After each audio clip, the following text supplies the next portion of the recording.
Hello, my name is Kyle Haxton, and I, as you can obviously hear, have been fighting off a cold, so you're going to have to bear with me. Based upon the interviews that I did with you last week, I've been asked what sustainability means to me. Now, sustainability is composed of three components. There's an economic component, a social component, and an environmental component.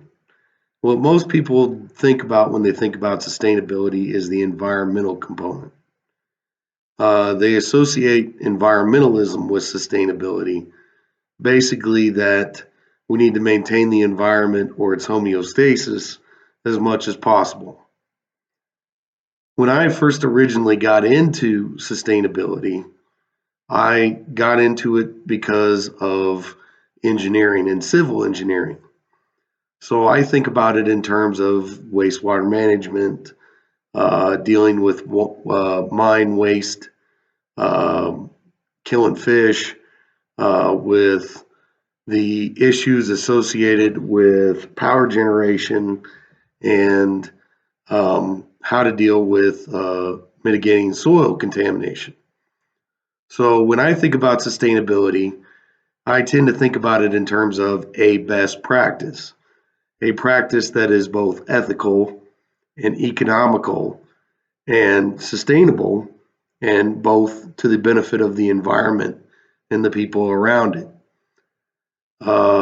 So, generally speaking, I don't think about sustainability in terms of how I believe it's going to solve the global climate change issue. I think about it in terms of everyday civil engineering problems.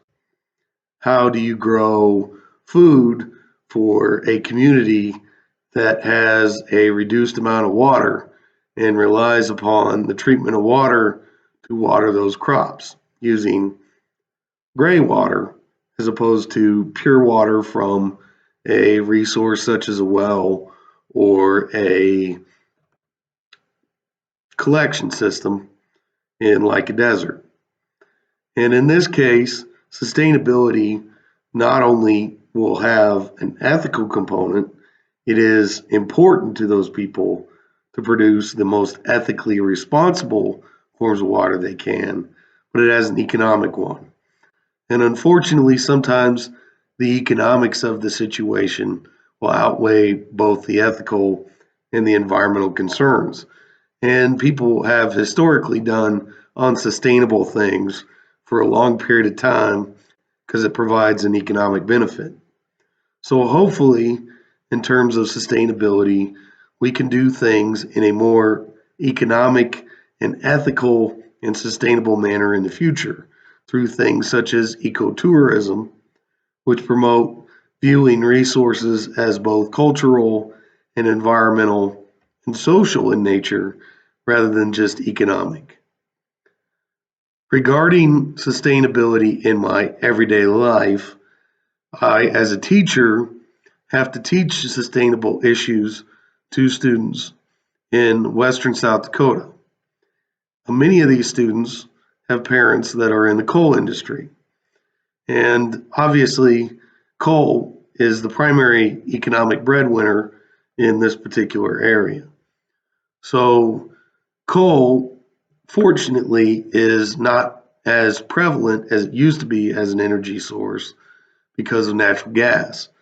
But it will become something that will need to be discussed in greater detail in areas like Western South Dakota and Kentucky and many of these other places that rely upon coal as an economic resource for the region. So, hopefully, this gives you a better understanding of how I view sustainability and gives you some thought for the future.